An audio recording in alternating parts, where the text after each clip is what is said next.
After Paravicent's terrible announcement, Disbrow offered him no further violence, but, flinging down his sword, burst open the door, and rushed upstairs.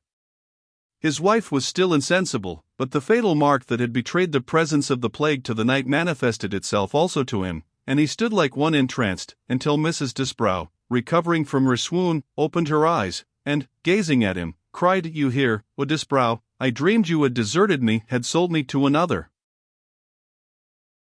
"Would it were a dream," replied her husband. "And was it not so?" she rejoined, pressing her hand to her temples. "It is true." "Oh! Yes, I feel it is. Every circumstance rushes upon me plainly and distinctly. I see the daring libertine before me. He stood where you stand, and told me what you had done." "What did he tell you, Margaret?" asked Disbrow in a hollow voice. "He told me you were false, that you loved another, and had abandoned me." "He lied," exclaimed Disbrow, in a voice of uncontrollable fury. "It is true that, in a moment of frenzy, I was tempted to set you, yes, you, Margaret, against all I had lost at play, and was compelled to yield up the key of my house to the winner. But I have never been faithless to you, never." "Faithless or not," replied his wife, bitterly, "it is plain you value me less than play, or you would not have acted thus." "Reproach me not, Margaret," replied Disbrow, "I would give worlds to undo what I have done." "Who shall guard me against the recurrence of such conduct?" said Mrs. Disbrow, coldly. "But you have not yet informed me how I was saved." Disbrow averted his head. "What mean you?" she cried, seizing his arm. "What has happened? Do not keep me in suspense. Were you my preserver?" "Your preserver was the plague," rejoined Disbrow, in a somber tone.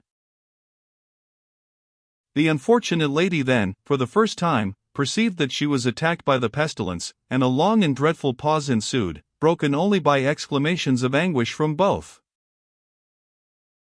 "Disbrow," cried Margaret, at length, raising herself in bed, "you have deeply, irrecoverably injured me. But promise me one thing." "I swear to do whatever you may desire," he replied. "I know not, after what I have heard, whether you have courage for the deed," she continued. "But I would have you kill this man." "I will do it," replied Disbrow. "Nothing but his blood can wipe out the wrong he has done me," she rejoined. "Challenge him to a duel, a mortal duel. If he survives, by my soul, I will give myself to him." "Margaret," exclaimed Disbrow. "I swear it," she rejoined. "And you know my passionate nature too well to doubt I will keep my word." "But you have the plague." "What does that matter? I may recover." "Not so," muttered Disbrow. "If I fall, I will take care you do not recover. I will fight him tomorrow," he added aloud. He then summoned his servants, but when they found their mistress was attacked by the plague, they framed some excuse to leave the room, and instantly fled the house. Driven almost to his wits' end, Disbrow went in search of other assistance, and was for a while unsuccessful, until a coachman, to whom he applied, offered, for a suitable reward, to drive to Clerkenwell to the shop of an apothecary named Sibbald, with whose name the reader is already familiar, who was noted for his treatment of plague patients, and to bring him to the other's residence. Disbrow immediately closed with the man, and in less than 2 hours Sibbald made his appearance. He was a singular and repulsive personage, with an immense hooked nose, dark, savage-looking eyes, a skin like parchment, and high round shoulders, which procured him the nickname of Aesop among his neighbors. He was under the middle size, and of a spare figure, and in age might be about 65.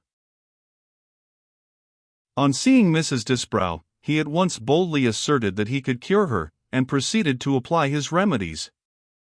Finding the servants fled, he offered to procure a nurse for Disbrow, and the latter, thanking him, eagerly embraced the offer. Soon after this he departed. In the evening the nurse, who, as may be surmised, was no other than Judith Malmains, arrived, and immediately commenced her functions. Disbrow had no rest that night. His wife slept occasionally for a few minutes, but, apparently engrossed by one idea, never failed when she awoke to urge him to slay Paravicin, repeating her oath to give herself to the knight if he came off victorious. Worn out at length, Disbrow gave her a terrible look, and rushed out of the room. He had not been alone many minutes when he was surprised by the entrance of Judith. He eagerly inquired whether his wife was worse, but was informed she had dropped into a slumber. "Hearing what has passed between you," said the nurse, "and noticing your look when you left the room, I came to tell you, that if you fall in this duel, your last moments need not be embittered by any thoughts of your wife. I will take care she does not recover." A horrible smile lighted up Disbrow's features. "You are the very person I want," he said. "When I would do evil, the fiend rises to my bidding. If I am slain, you know what to do. How shall I requite the service?" "Do not concern yourself about that, Captain," rejoined Judith. "I will take care of myself." About noon, on the following day, Disbrow, without venturing to see his wife, left the house, and proceeded to the Smyrna, where, as he expected, he found Paravicin and his companions. The knight instantly advanced towards him, and, laying aside for the moment his reckless air, inquired, with a look of commiseration, after his wife. "She is better," replied Disbrow, fiercely. "I am come to settle accounts with you." "I thought they were settled long ago," returned Paravicin, instantly resuming his wonted manner. "But I am glad to find you consider the debt unpaid." Disbrow lifted the cane he held in his hand, and struck the knight with it forcibly on the shoulder. "Be that my answer," he said. "I will have your life first, and your wife afterwards," replied Paravicin, furiously. "You shall have her if you slay me, but not otherwise," retorted Disbrow. "It must be a mortal duel."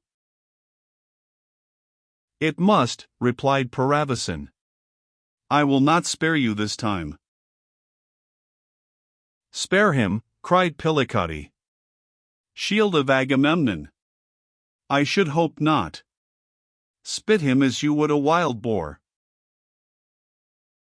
"Peace, fool," cried Paravicin. "Captain Disbrow, I shall instantly proceed to the west side of Hyde Park, beneath the trees. I shall expect you there. On my return I shall call on your wife." "I pray you do so, sir," replied Disbrow, disdainfully.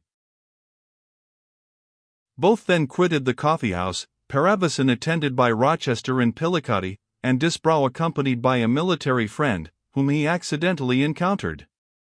Each party taking a coach, they soon reached the ground, a retired spot, completely screened from observation by trees. The preliminaries were soon arranged, for neither would admit of delay. The conflict then commenced with great fury on both sides, but Paravicin, in spite of his passion, observed far more caution than his antagonist, and, taking advantage of an unguarded movement, occasioned by the other's impetuosity, passed his sword through his body. Disbrow fell. "You are again successful," he groaned, "but save my wife, save her." "What mean you?" cried Paravicin, leaning over him, as he wiped his sword. But Disbrow could make no answer. His utterance was choked by a sudden effusion of blood on the lungs, and he instantly expired. Leaving the body in care of the second, Paravicin and his friends returned to the coach, where the major rejoiced greatly at the issue of the duel, but the knight looked grave, and pondered upon the words of the dying man. After a time, however, he recovered his spirits, and dined with his friends at the Smyrna, but they observed that he drank more deeply than usual. His excesses did not, however, prevent him from playing with his usual skill, and he won a large sum from Rochester at hazard. Flushed with success, and heated with wine, he walked up to Disbrow's residence about an hour after midnight.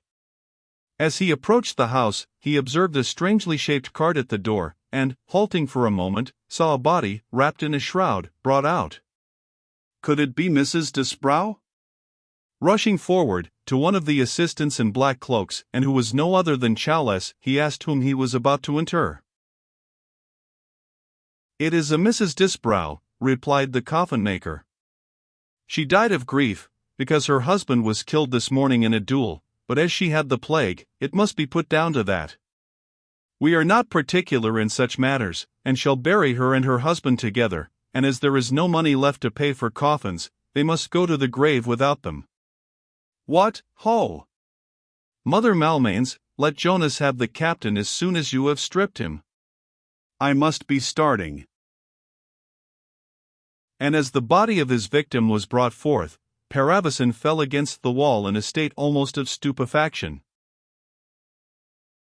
At this moment Solomon Eagle, with his brazier on his head, suddenly turned the corner of the street, and stationing himself before the dead cart, cried in a voice of thunder, "Woe to the libertine! Woe to the homicide! For he shall perish in everlasting fire! Woe! Woe!"